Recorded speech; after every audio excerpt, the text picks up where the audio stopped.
Growing up is hard enough. The stresses and traumas of coming of age are ones that we're all familiar with. But when you're living in an abusive home, locked in a room that allows you to be constantly surveilled, and your parents cannot be trusted not to hurt you, surely it's only a matter of time before something in your brain just snaps.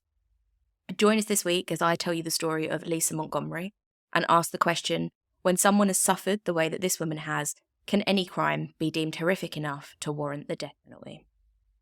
Ooh.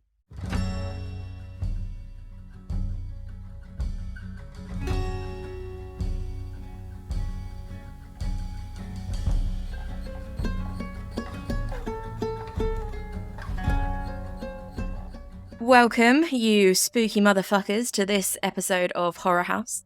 My name is Amy. And my name is Doc. And every week we bring you tales of people so depraved, so fucked up, so evil, that they almost make me look sweet and innocent. Almost. Dom, how are you? I'm okay. Thank you very much. I don't know if anything can make you look sweet and innocent, my love.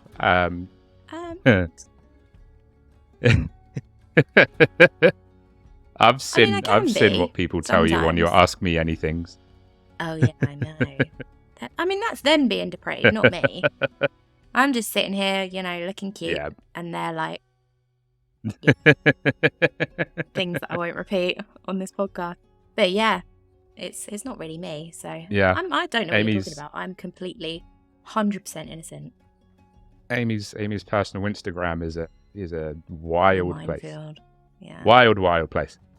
But yeah, I'm good. I've got my can of Monster, which now I'm becoming addicted to, which is bad. Because it's the only thing that I can survive a night shift with. Yeah. Yeah, exactly.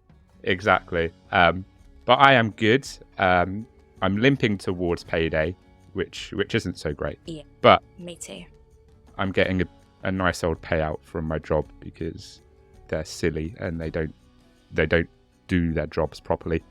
So they owe me money. So I've got some new tattoos booked. I'm looking at booking a cheeky little trip back to Orlando to hit up Universal and ride some rides. So yeah, I am good. Nice. I am good. How are you? How are you doing, mother? Devil are you? Yeah, I'm all right. I'm not doing too bad. I had a relatively quiet weekend, but a very good one. Been incredibly well, good. But I'm okay now, so that's good. Yeah. I'm surprisingly sunny and cheery and in a good mood today. So, that's a bonus, right? I don't think there's any particular reason, but here we are. I would like to think it's because you're recording with me, and that's just a highlight of your week. Yeah, no, that's definitely not it. Fine, no. Yeah, no, that's not it. Okay. Cool. Of course, that's what it is. Of course, that's what it is. It's 100% that. That's the highlight of my week, always. It's definitely the sarcasm is dripping. When I've had a nice meal out or I've had sex. No. This is, Okay, you've made your point. I'm just saying, Lord. Like, I'm sure you do better things away from me.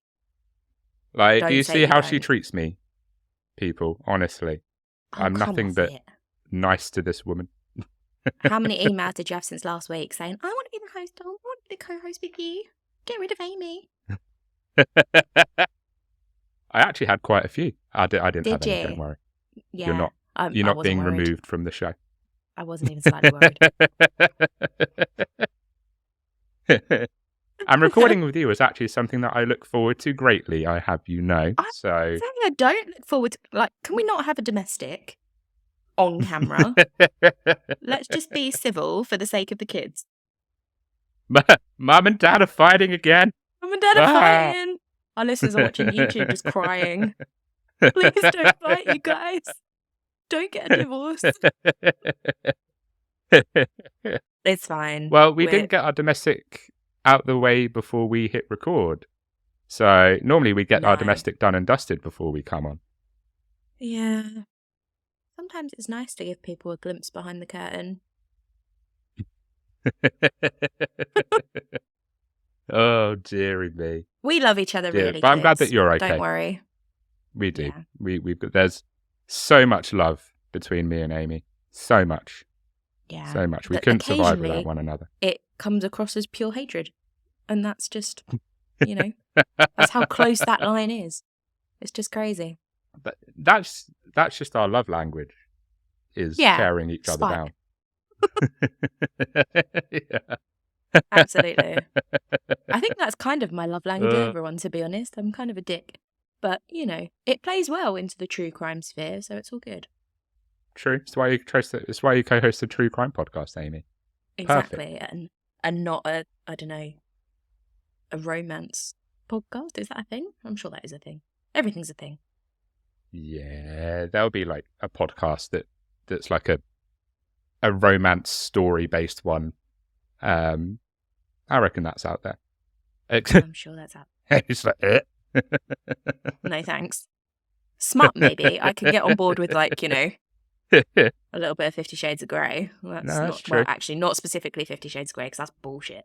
But, you know, like that level of smart I can get on board with, but not romance. Like, I don't need a paragraph on the colour of my lips either. So, it's just not for me. Either Oh dear. Dom, have you got any true crime news, true crime fun facts, true crime trivia, whatever you fucking like, to be honest, mate? Have you got any? Yes, I do. I've only got the one this week. Okay. But it is a bit of a doozy. Good old Reddit came through on this. The Florida man / woman / person. I don't want to assume genders. But this is where I found this gem. So the headline is, quote, Florida woman arrested for stealing more than $700,000 from her job. Ooh.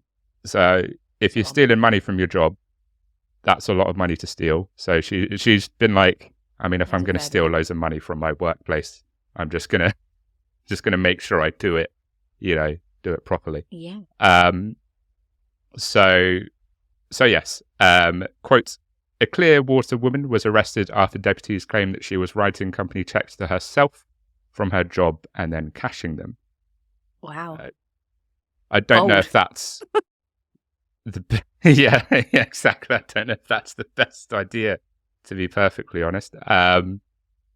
Quote, the Pinellas County Sheriff's Office said they launched an investigation in 2022 after the president of Palm Harbor-based eyewear manufacturing company Inspecs USA alleged that Monica Hladek, aged 41, was writing the checks and then forging his signature.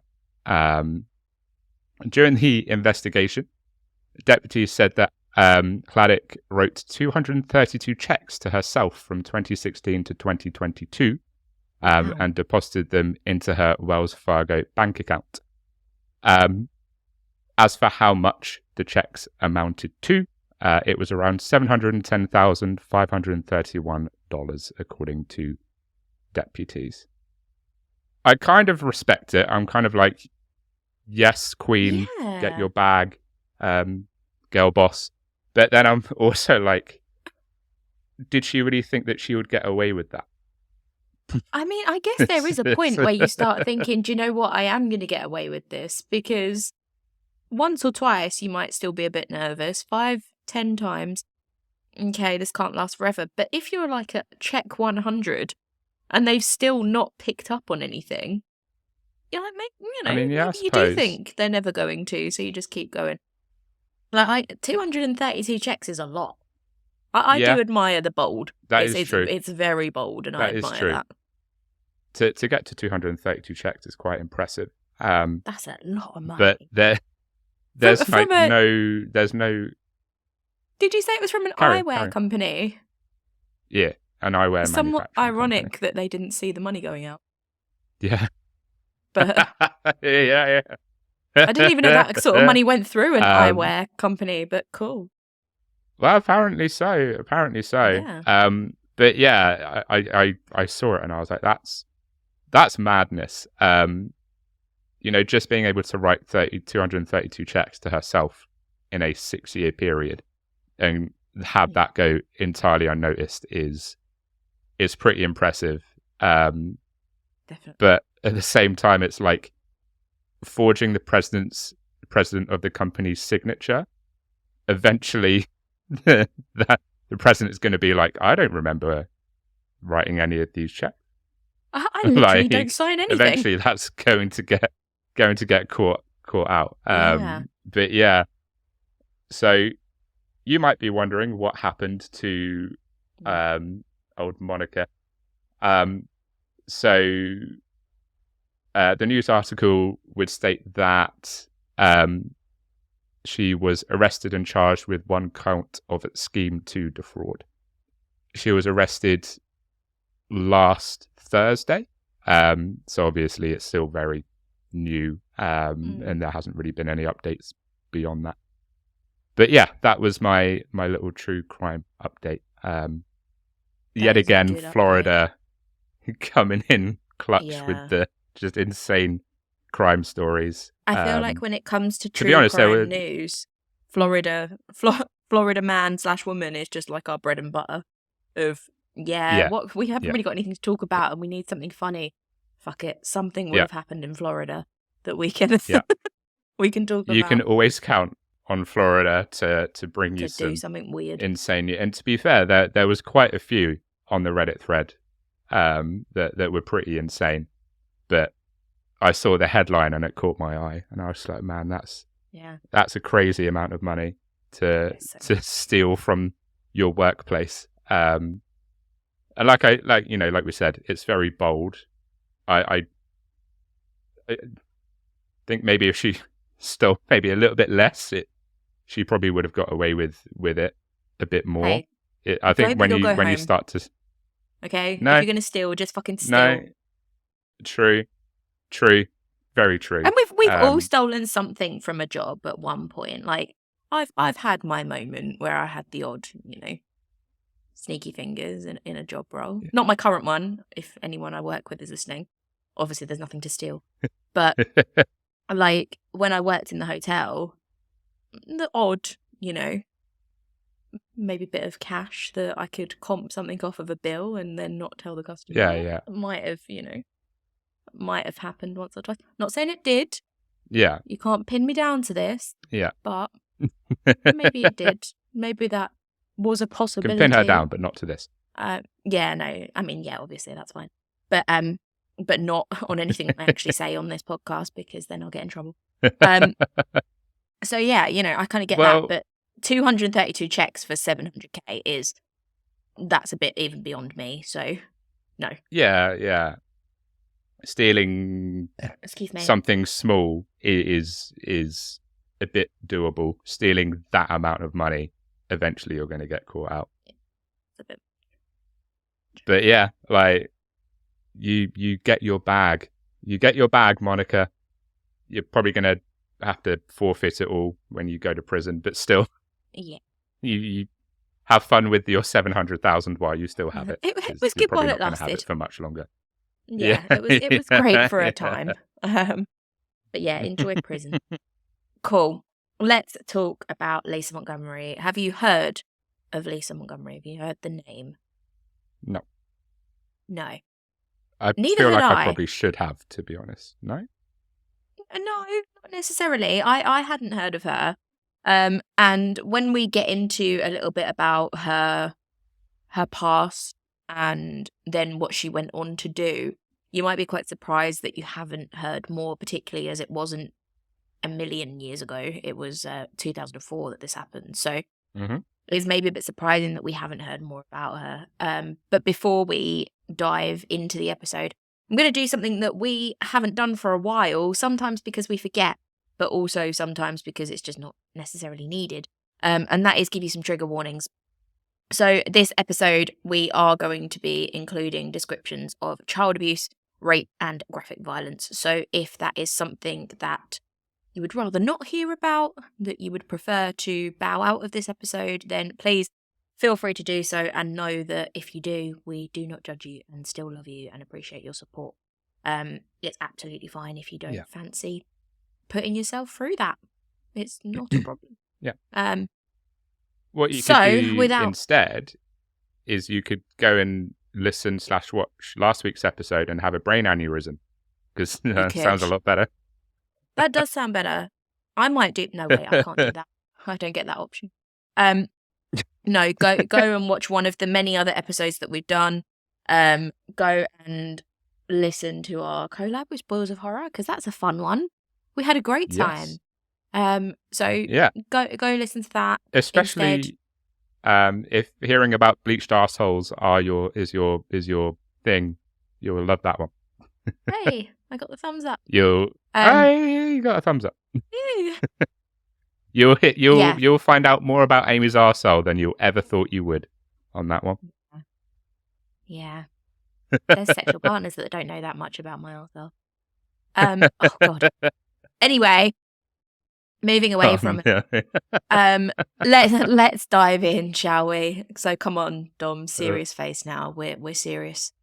We're serious, true crime. Laughing time is over. Podcasters. Laughing time is done. It's time to move away from my arsehole and get into the real shit. Okay. God. No, seriously, I need to stop laughing. So, Lisa Montgomery was born in Malvern, Kansas on the 27th of February, 1968. She was born to an absent father and a mother who, honestly, for want of a better way of putting this, just could not give a shit. She really wasn't cut out to be a mother. Yeah. She lived in a trailer home with her mother and stepfather and various siblings, including step-siblings as well.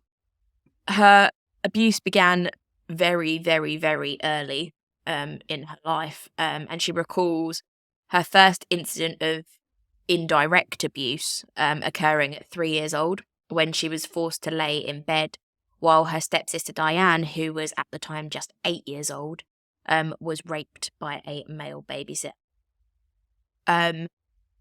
Just in case you didn't listen to the trigger warnings, we are diving right in. And it doesn't get any better, to be honest. So again, if you want to pull out, feel free to do so. We don't mind. Yeah. Whack the Disney Channel on and yeah, you might want to just load up a Disney movie for after this. You know, it's probably best. That's probably what I'm going to be doing, to be honest. Well, yeah, absolutely. Me too. Lisa herself experienced her first instance of abuse at the age of 11, when her stepfather Jack, who was a drunken and very, very violent, raped her for the first time. This would continue throughout her childhood, living at home with him and her mother. These assaults became so regular that they formed a part of Jack's routine, and he built a room for Lisa with another room connected to it, where he drilled holes in the wall so that he could observe her at all times. Later in interviews, Lisa would describe having just one very small space in the room where she could stand unobserved, and she would stand or crouch in that spot for hours on end because she knew that it was the only place that her stepdad couldn't see her, so she at least had some tiny semblance of privacy. The trailer that the family lived in was located deep in the Oklahoma woods, so that no one really knew what was going on. And when Lisa screamed and out yells of pain, there were no neighbours or passers-by to hear. Yeah. Her stepfather would rape and sodomise her, often using a pillow to smother her face as he did so. If she resisted, he would slam her head so hard into the concrete floor that MRI scans would later show that she would suffer traumatic brain injury.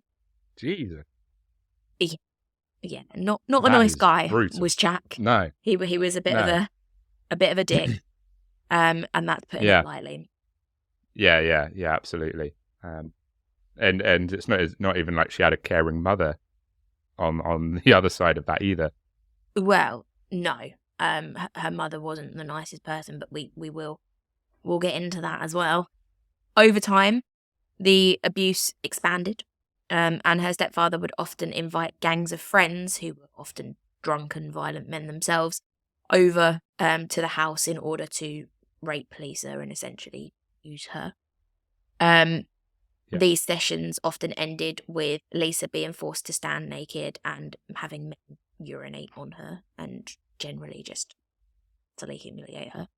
Bear in mind, at this point, she is still very, very young. That's fucking grim. Really not.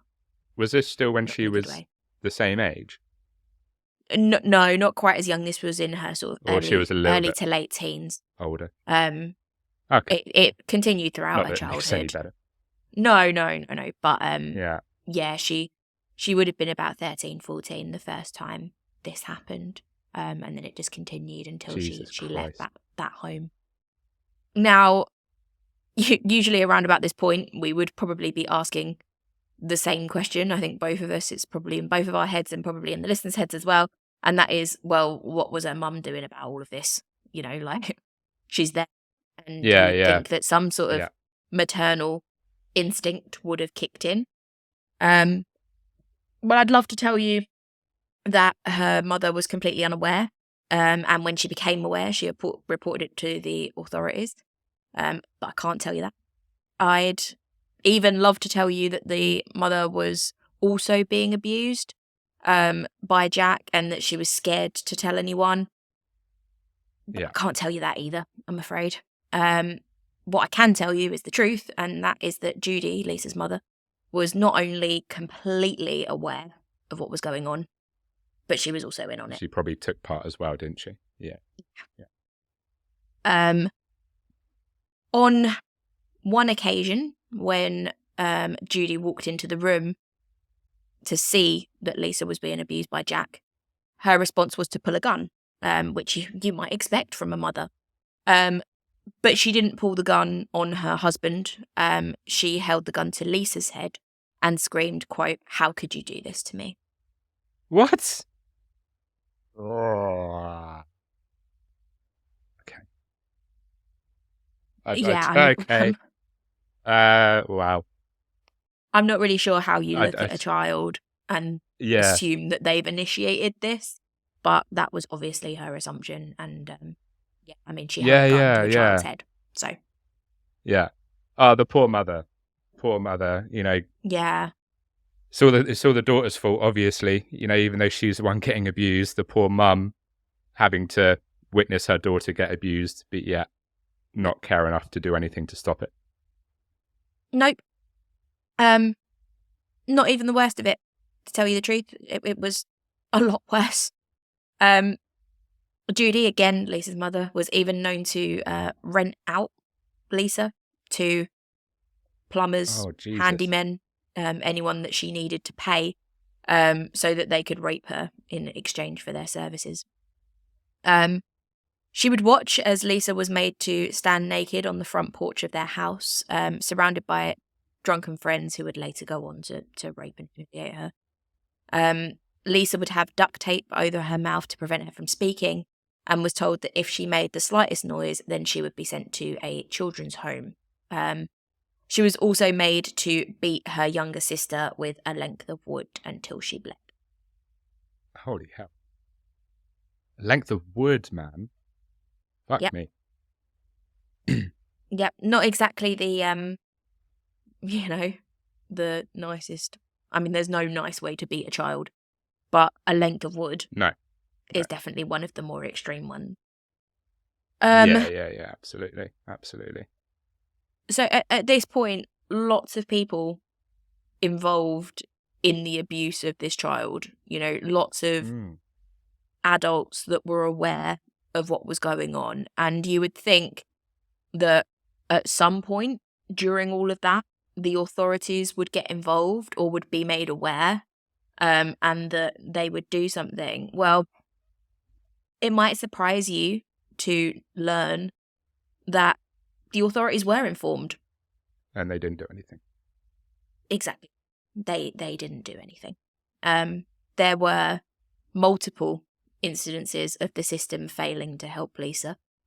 There was one doctor who examined her as a child and saw evidence of the abuse and said nothing. There was also the Child Welfare Office who had been told by Judy herself, so the mother herself, about the abuse and who again did nothing. And there was a family court officer who was presiding over Judy's divorce from Lisa's real dad, who actually told Judy off for not reporting the rape of her daughter to the police, but also didn't report it herself. So I don't know how in these cases so many people can fail one person. Honestly, I don't know. I think it might be one of those instances where people assume other people know and therefore don't want to take the responsibility of having to deal with it. I think it's like there's a name for it, and I can't think of the name for it, but it's like when a group of people know about something, no individual in the group speaks out, and it's it just meant that it would just carry on because there was no one there to stop it. Yeah, it's so unfortunate that there are kids out there that just get failed by the system so badly. Like Sylvia Likens, for example. Yeah, she was failed by so many people. Gabriel Hernandez. There was a Netflix documentary about him. Like he was failed by like everybody. And I just don't know how you can be informed by so many people and still do absolutely nothing about it. No, me neither. And the thing to remember within all of this is that Diane, so the stepsister who had also suffered abuse, was actually taken out of that home during this time. She was removed and taken into child services, but Lisa was left. And again, when it was reported, no one reported it to the right people, so she wasn't removed. Diane escaped it, but Lisa didn't. And that was just, in this case, I think pure bad luck. If it had been that it was Lisa that had been reported to the police at that time, then maybe she would have been taken and Diane would have stayed, which obviously you don't want either of the children to stay in that situation, but it could have been completely different. And this story that we'll obviously go on to tell might have had a completely different ending, but it wasn't. It was Lisa that got left, and just systematic abuse just continued. Yeah. So like I say, the abuse that Lisa was suffering was allowed to continue, and she was still not having any reprieve from it. She was still under surveillance by her stepdad in her room. And I bet right now, not only you, Dom, but our listeners are probably feeling very sorry for Lisa. I know that I am. Like, a child that's suffering that much horrific abuse with no reprieve from the adults that are supposed to protect her. Even your parents are supposed to look after you. She was completely alone. She had no one to tell. She was broken physically and mentally, trapped, in her own home. I think you'd have to be pretty heartless not to feel sorry for her to some extent. Yeah, I would agree. Yeah. But what if I told you that Lisa went on to murder a 23-year-old woman and cut the 8-month-old fetus out of her stomach? Would you still feel sorry for her then? Good question. I kind of knew that was coming. Not that she cut the fetus out of someone. I was like, I knew, like, I had a feeling that she was going to kill someone later in life. I wouldn't have expected her to cut out the unborn baby of said woman. That's a jump, isn't it? It's a jump, and I tell you what, why don't I let you process it, and we can come back after the break, and I'll tell you the rest of Lisa's story.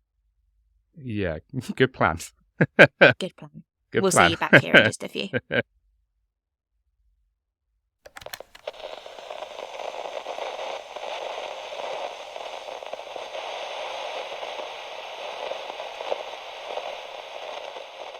Welcome back, and thank you for joining us for part 2 of this story. Credit to you for being brave enough to rejoin after I dropped that bombshell before the break. Yeah.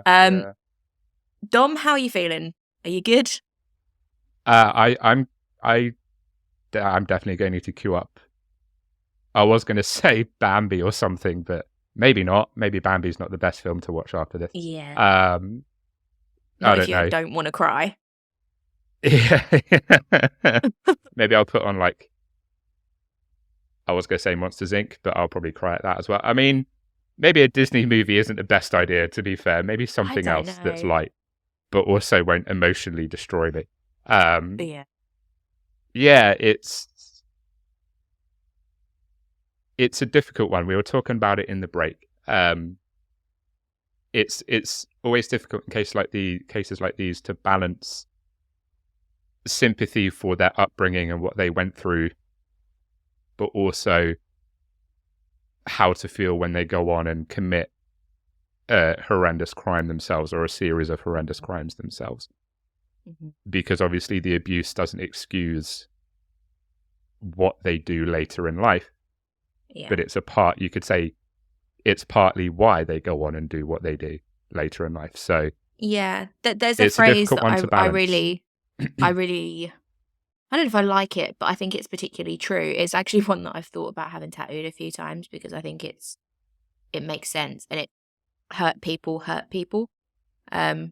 Like people that have been hurt in the past go on to hurt others, and it's particularly relevant in this case because it's hard when you listen to the story of her upbringing. It's hard to imagine how she wouldn't later go on to do something. All right, granted, what she did was horrific, and we will go into it. We'll talk about it a bit more, but it's almost inevitable that she was going to do something like this because you just can't. It takes a very strong person, both mentally and physically, to take something that's happened to you for that long and turn it into something positive that you can use to help others or whatever it is. And I know that there's loads of people that do that. You know, you only have to pick up, a book about child abuse that someone's written that they're then using to like highlight child abuse to other people to know that it is possible.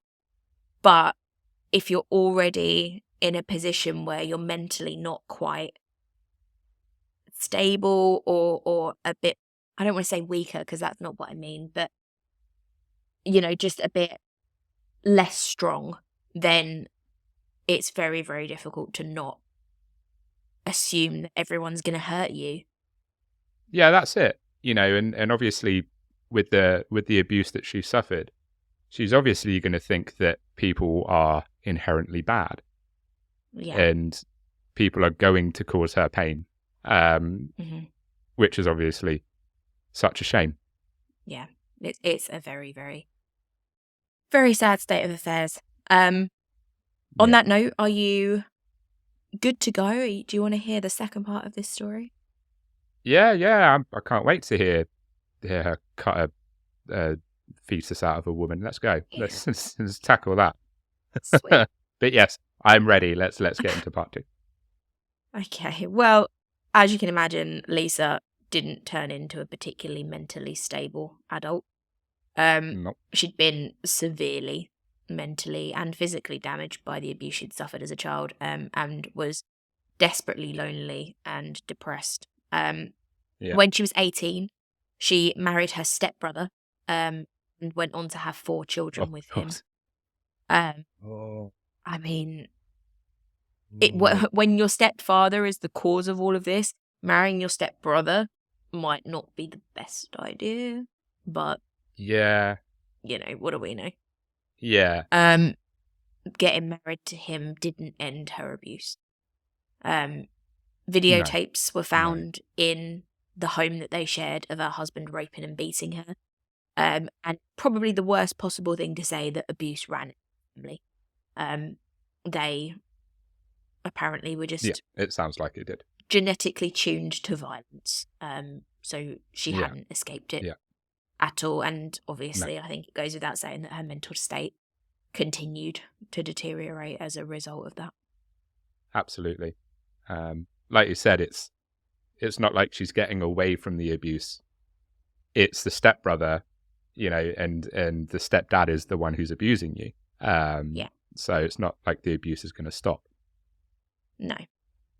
And I don't like to believe that people are the same as their parents. I don't think that the capacity for violence is something that you inherit. But in this case, it was, and it didn't do anything to help her. It seems so.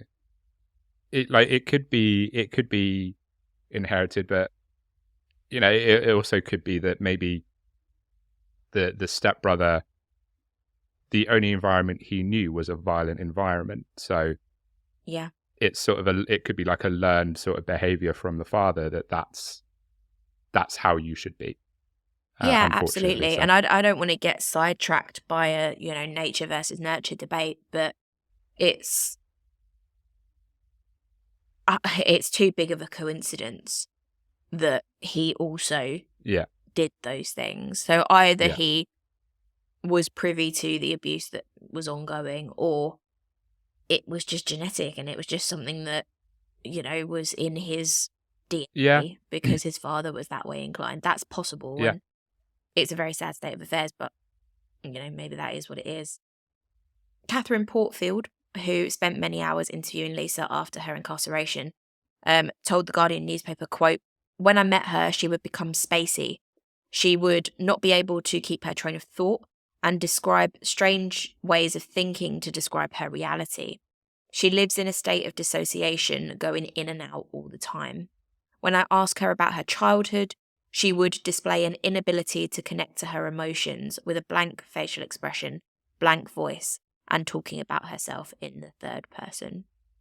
Which, fair enough. It's kind of creepy. I think I would want to dissociate from all of that as well. Yeah. I was about to say that. She is literally just separating herself entirely, isn't she, from her childhood? That's as if, exactly it. She's erasing it as if it's someone else's. Yeah. And honestly, I mean, I don't want to get too much into my job with this, but this is, I tell you what I'll do first is give you the list of diagnosis that she then got later on when she was in prison. And then I'll tell you what I think is missing off of it, or is surprising that isn't on it. So since she was incarcerated, she's received intensive psychiatric care, as you might imagine, and analysis within the prison system. And she's been variously diagnosed with, take a deep breath before I recite this list, bipolar disorder, PTSD, anxiety, depression, psychosis, mood swings, disassociation, and memory loss. And this is as well as the extensive long-term brain injury that the MRI scans revealed as well. What I am surprised is missing from that is some sort of personality disorder, DPD, something like that, because this is like a classic case of, it would be very easy for her to create a completely different personality within her mind that all of this abuse happened to. Like, all of that horrible stuff happened to that part of her or this personality, and therefore her current personality, the one that she spends the most time in, is the one that's able to carry on and, able to do all this stuff. So it wouldn't surprise me if there was something else within that, and if not, if she'd have been allowed to not get help, then it would have developed later on. I think it would be completely unsurprising if that had happened.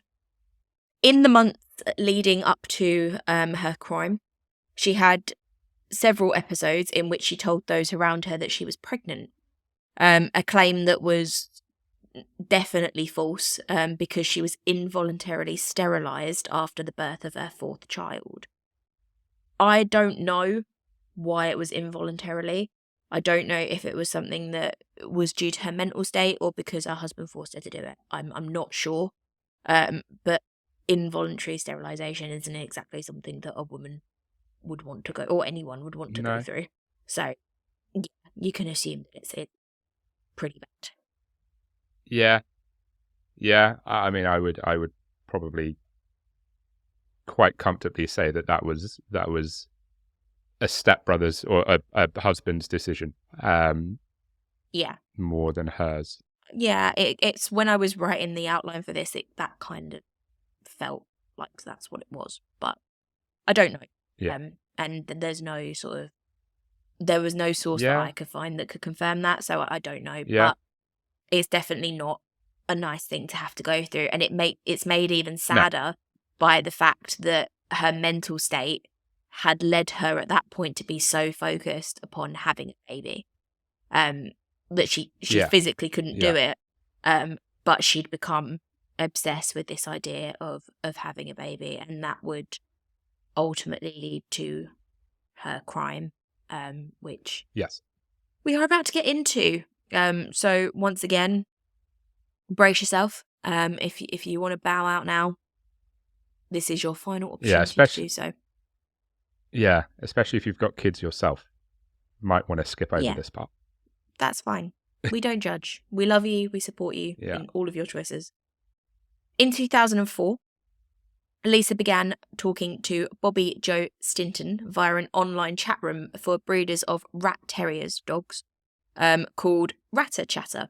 They conversed and developed an online friendship, and Bobbie Jo mentioned that she was expecting a child, as well as a litter of puppies, but she mentioned that she was expecting a child.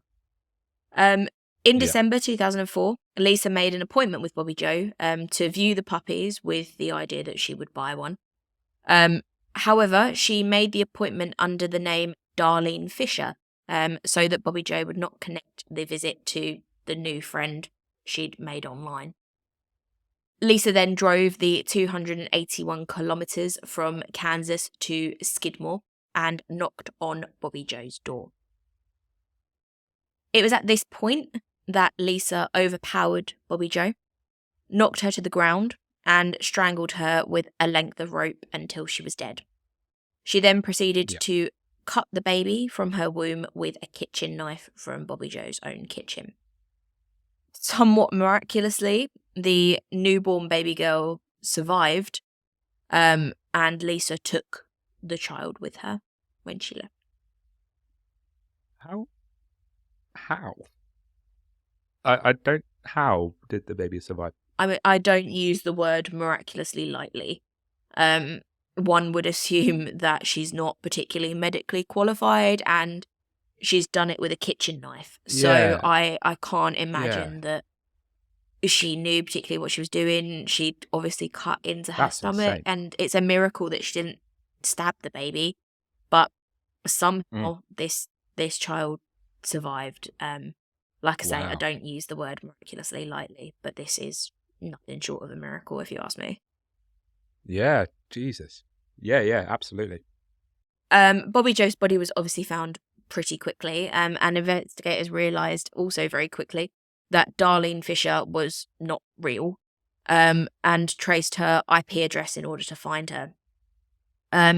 Obviously, they were led very, very quickly to Lisa, who was found cradling the newborn, who, on first questioning, claimed that she had given birth to the previous day. Obviously, that didn't last very long and didn't really stand up to questioning, and her story fell apart very quickly. So she confessed to the killing the next day. The case went to trial in 2007, and Lisa was represented by a public defense attorney who had never tried a capital case, and by another man, Fred Duchard, who was a Kansas City attorney with a very specific claim to fame. It was revealed later in 2016 that Duchard had the distinction of having more of his clients sentenced to death in federal court than any other defense attorney in America. 4 out of 7 federal death row inmates from Missouri had the fortune or misfortune of having him as their attorney, and 4 out of those 7 were sentenced to death. So she's got the dream team of legal representation then. Yeah. She's got I mean, she's definitely drawn the short straw in terms of defense teams. She has. They're not ideal. Oh, fuck me. I mean, obviously she wouldn't have stood a chance regardless, really, would she? Let's be honest. With that defense team. But yeah, that's I want to say that's unfortunate. Obviously, she did something horrendous, and she should go to prison for it, which she did. But at the same time, it's like, man, that's some really shit luck that those are your defenders that you get given. Yeah. Yeah. Well, I mean, needless to say, she was very, very quickly found guilty. Yeah. Yeah. And sentenced to death. The jury took just 5 hours to deliberate, and when you think about like the scale of this crime, that is so fast. Obviously, Bobbie Jo's community rejoiced at the feeling that justice had been done, but there were many that felt that Lisa's childhood and mental health meant that the death penalty was extreme, and that it was too harsh, that it was a bit much. In the multiple appeals that followed her sentencing, new defense attorneys, shockingly enough, she wanted new ones, brought to light the horrific abuse that she suffered as a child, brought in psychologists to discuss her various and lengthy diagnosis when it came to her mental state, and medical doctors to prove that she'd suffered traumatic brain injury as a result of her abuse. Her legal team argued that at the time of the crime, Lisa was psychotic and out of touch with reality, which I think is probably fair. Yeah. So, well, kind of related. Do we know what happened to the puppies? That's been on my mind. Please don't tell me like the puppies were just abandoned, because that would make me sadder than I already am. No. So the puppies, well, in fact, we'll cover the puppies and the baby, because there was a baby, all in one. Oh, of course. So both the puppies and the baby were looked after by Bobbie Jo's husband. The baby survived, and he raised the baby. Obviously, Bobbie Jo was killed, but the baby survived, and I assume the puppies were okay as well and found good homes. None of them. I just wanted to clear that up, because I was like, "We're all good." Don't tell me Lisa got like a bunch of the puppies, because that would have been horrendous. No. The puppies presumably were found good homes. Good. I'm glad that the doggos were okay. I know, obviously, it's amazing that the baby was okay. Yeah. Just want to put that out there for everyone's like, Dom, there was a baby involved. Yes, that's amazing that the baby is fine, but also I was like, please tell me the puppies were okay. And the puppies. I need some good news. I think the puppies were absolutely fine. In fact, Lisa never even saw the puppies. She attacked Bobbie Jo the minute that she opened the door, so I don't think she even got near the puppies, which is probably better. Yeah. Yeah, it's probably for the best. Like I say, there were multiple appeals, but Lisa's stepsister, Diane, who you might remember I said was removed from the home when she was young, even appealed directly to President Trump for a pardon for Lisa, stating that, quote, President Trump, I want you to look at the life that Lisa led. I want to look at all the people that have failed her. I want you to look at the rape, the torture, the mental abuse, the physical abuse, that this woman has endured. I ask you to have compassion for her as a person that has been failed over and over again, and to not fail her. Which, when you think about the fact that this is coming from a person was also in that situation alongside her, granted not for as long, but definitely for an amount of time, that's got to have some weight to it. You know, that's got to have some credence. To appeal directly to Trump. I know that you're probably going to cover this, but did she get a response at all from Trump? She didn't. Okay. In fact, there's a very good article that I will put the link to in the show notes because I think it's worth reading. That the BBC published, and it was literally titled "The Woman That Trump Rushed to Kill," because he just wanted her through the system. He wanted her to receive the death penalty. Yeah. Okay. And a lot of that was due to the fact that the Skidmore community where Bobbie Jo had lived continued to press the fact that Lisa deserved to die for what she'd done. Mm-hmm. All of her appeals had failed. As a result of that, on the 13th of January 2021, Lisa Montgomery was executed in Indiana by lethal injection. At the time, she was the only female inmate on death row in the US,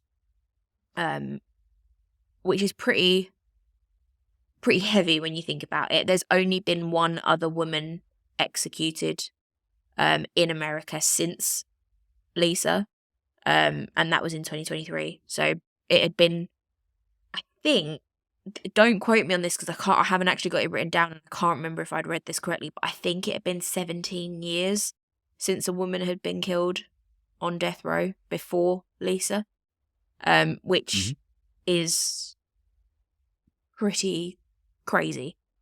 It's either 7 or 17 years, but either way, it's a long time. And I think it raises the question that, I don't know, do we think that Lisa deserved to die for what she did? Is this a hypothetical, or are you asking me what? No, we're going to talk about answer on that. We're going to dive in. I think we should definitely attempt to answer that question. I'll do it first if you want, if that makes you feel a bit better. I'll give you all of the pros, the twos and no, what's it called? I was going to say the pros and cons, but there's definitely no pros to this. I'll give you both sides of the argument. To and fro? Okay. So on the one hand, we could say that no, she did not deserve to die for what she did. She was obviously incredibly mentally disturbed.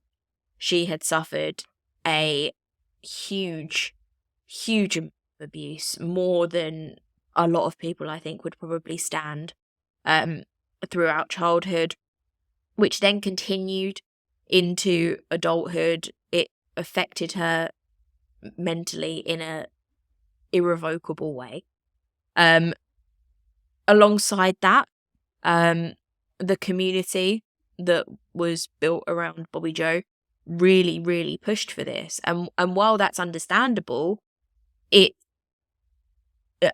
shouldn't be killed because the public thinks it's the right thing to do, or because there's one particular group that thinks it's the right thing to do. It should be based upon people that are unbiased.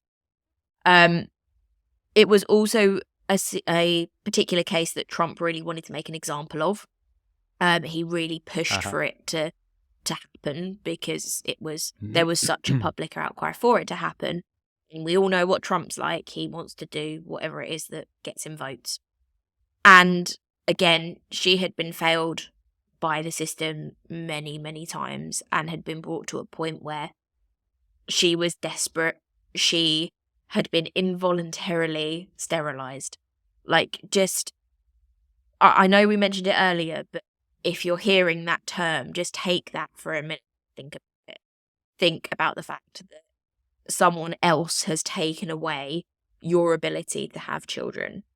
That's so crazy. It's so just unbelievable that it's really difficult for me to comprehend, let alone someone that is already in such a unstable mental state. So that's the no. That's the no, she didn't deserve to die. I'm not saying she didn't deserve prison, because, I mean, she definitely did. But potentially she didn't deserve to die. On the other hand, you've got the yes. She did deserve the death penalty. And number one in the column is she killed a woman and stole her baby. Which, I mean, that doesn't even sum it up. She stole her baby out of her body. Not from a hospital, not from a crib. She didn't break into a bedroom and take it overnight. She took a baby from another woman's body. So there's that. The other thing to bear in mind is that, yes, we're saying, you know, she was psychotic and she was, you know, not in her right mind, but she'd prepared to do this. I haven't mentioned this before, but she had bought home birthing equipment. She'd bought stuff for the baby. She had searched online how to do some of these things. I mean, not to the extent that the baby should have survived, but, you know, she was preparing to commit this crime.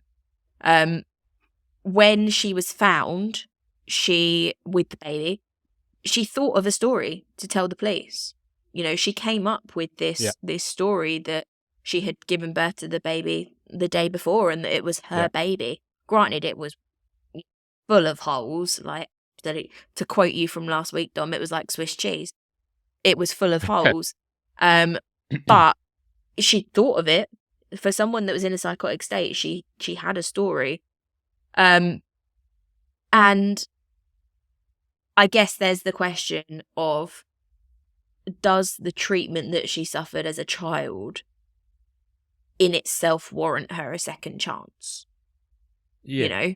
And if the answer to that question is, it's irrelevant, you know, given being someone that has had horrific things happen to them doesn't give you the right to inflict horrific things on someone else, then we can take that out of it, look at the crime as an individual circumstance and say, is that crime in itself worthy of the death penalty? And for that, maybe the answer is yes. Yeah. There's my argument. I don't fall on either side of it, but that's my argument.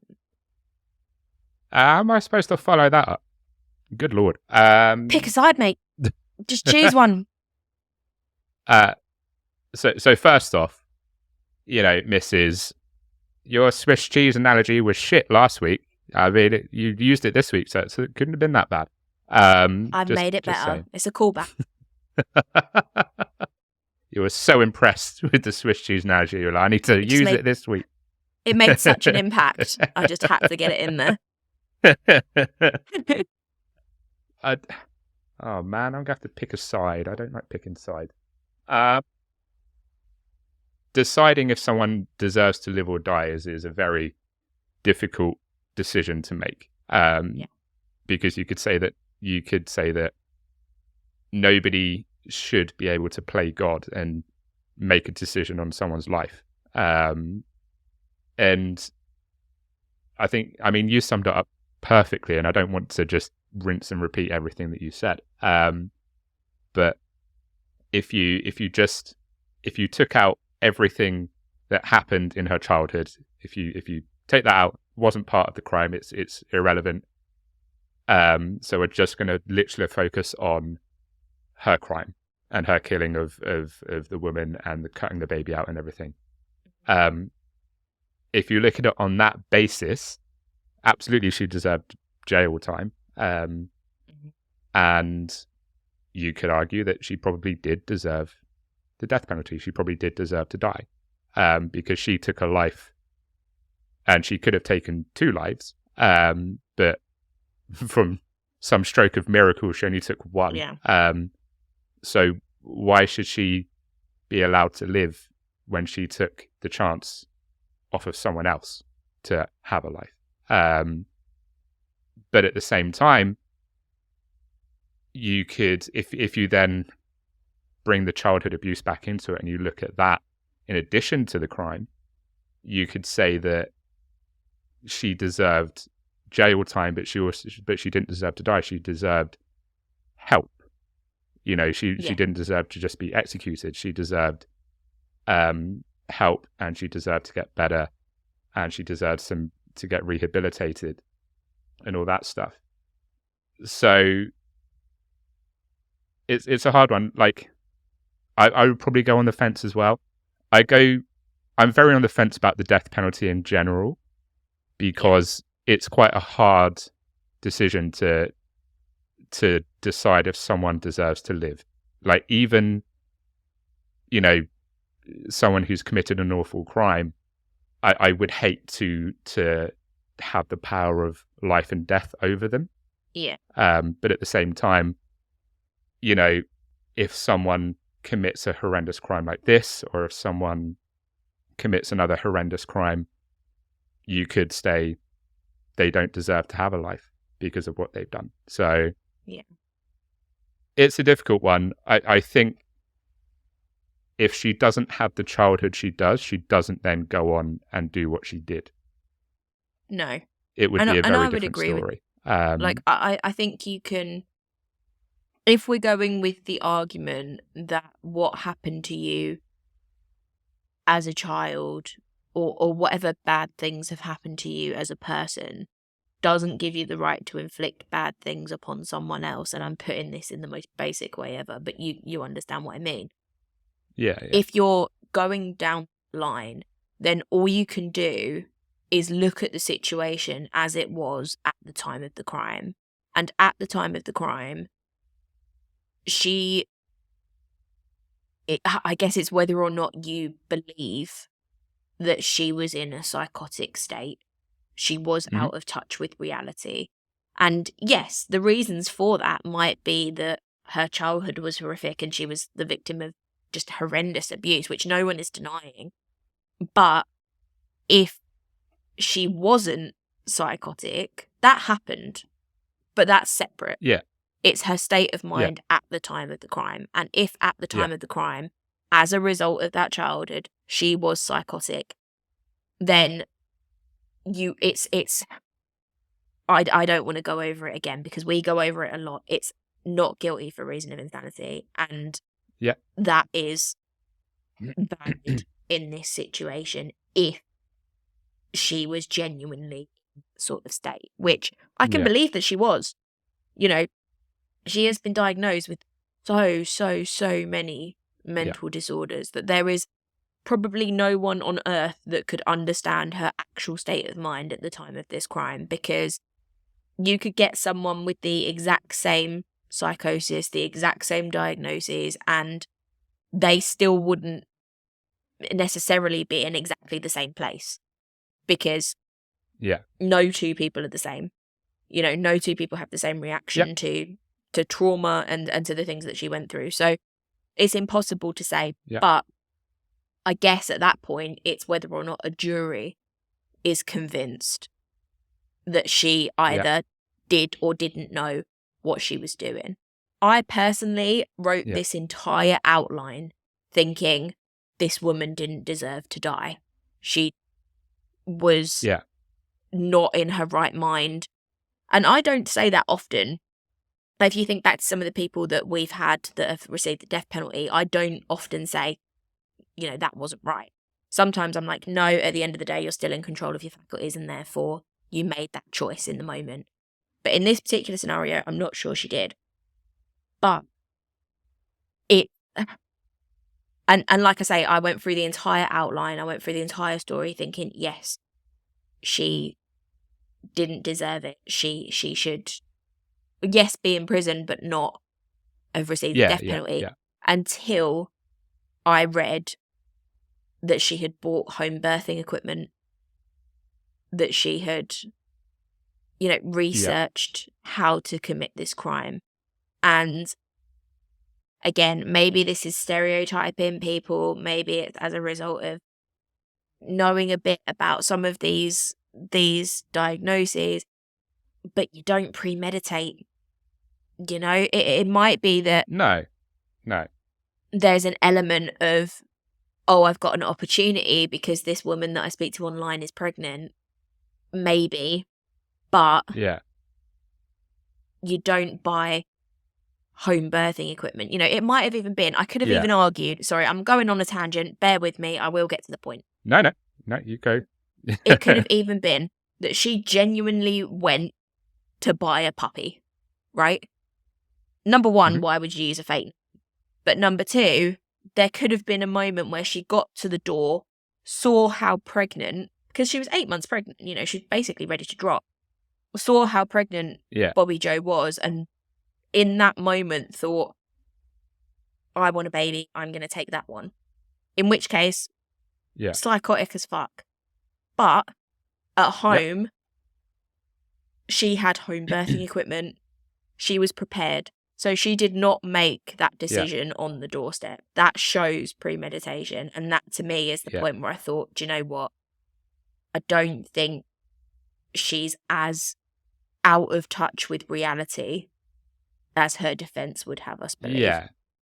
And that's the crux, isn't it? Because if you're talking about not guilty by reason of insanity, then you're not in control of your faculties at that present time. And it's if you wanted to go the not guilty by reason for insanity route, then it would be a case of she didn't go there on the pretense of, I'm going to cut this baby out of someone. She went there, like you say, she could have just legitimately gone, I want a few puppies. And she was going there to get a few puppies, and she saw that she was pregnant.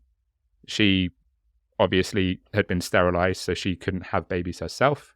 And in a very snap judgment, she was like, okay, this is my chance. This is what I'm going to do. Yeah. And if that was the case, then you could be like, okay, it was a psychotic break. She wasn't in control of what she was doing. She was out of touch with reality at that point. But as you say, this was meticulously planned. This wasn't a snap judgment. This was something that she had researched. This was something that she had prepared for. So you would have to question how psychotic she really is. So as to if I think that she deserved to die, I don't know. I think I can see it from both sides. I can see why people say that she wouldn't or she didn't deserve to die because of previous history, because she was so psychologically messed up from everything that she had endured.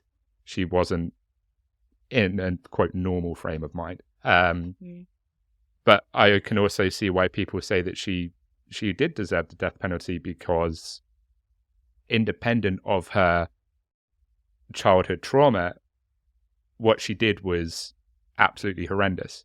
So I don't know. I'd probably have to go on the fence again, which I always do when the death penalty question comes up. I'm always like, oh, I don't know. I'm impartial. But I can see both sides. There was one quote that when I was reading and writing the outline, really stuck with me. And I want to make it the kind of end point of this episode. And that's, again, I don't know who to credit it to, but it's definitely in one of the articles that we'll link in the show notes. But it's that Lucy Montgomery wasn't, quote, the worst of the worst. She was the most broken of the broken. And there is a major difference there. She was failed multiple times by the system.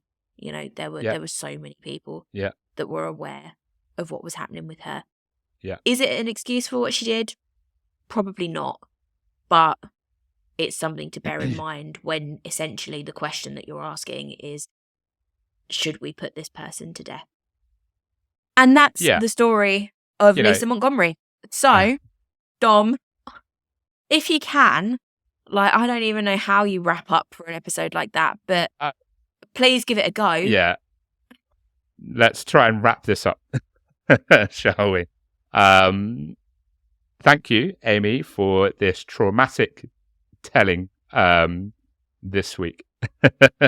You're welcome. I'm always happy to bring trauma I know to I people. normally I normally say to the listeners and to the people watching, we hope you enjoyed this episode. I don't think that is a word that we can use this week. I hope you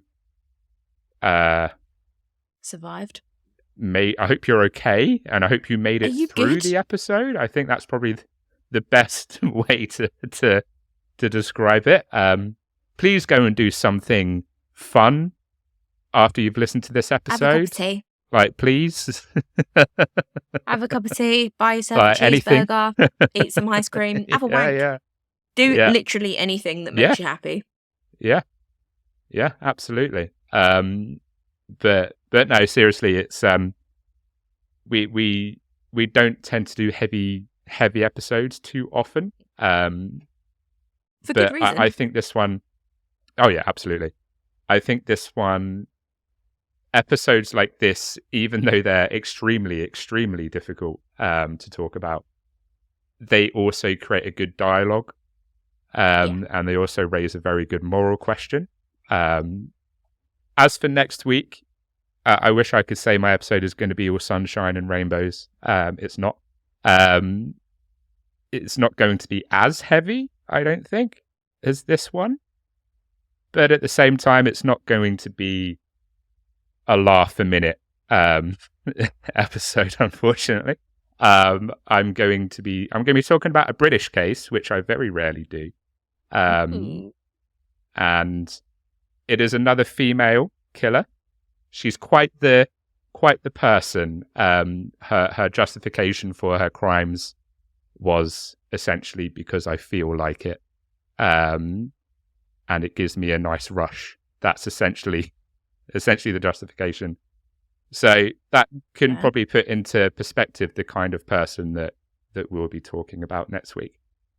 Until then, as always, there are plenty of ways that you can support us on Horror House. You can follow us on social media at Instagram at horrorhouse_pod. You can subscribe to the YouTube channel. You can follow us on your podcast app of choice. You can send us a Q&A. If you want to support us financially, there is the Buy Me a Coffee link. You will know what that is, but I won't bore you with details. But if you want to donate to the show and throw us a little bit of money, then you can. We will love you forever. But until next week, as always, all that's left to say from me is stay very, very, very, very spooky. Stay spooky, but not too spooky, but mostly spooky. Stay mostly spooky. 99% spooky.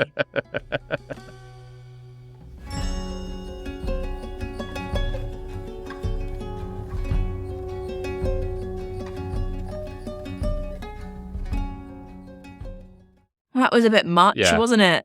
Sorry, everyone. That was pretty horrendous. I think I'm going to have to put like SpongeBob SquarePants on, to be honest. I think that's the only thing that's going to be able to cheer me up. Yeah, I think I'm going to have a wank. I don't know if I can have another one today. Bloody hell. SpongeBob. To SpongeBob, you sicko. I guess at least he's a sponge. Yeah, something about sponges and starfishes and octopuses that really does it for me. I've seen enough hentai to know where that's going.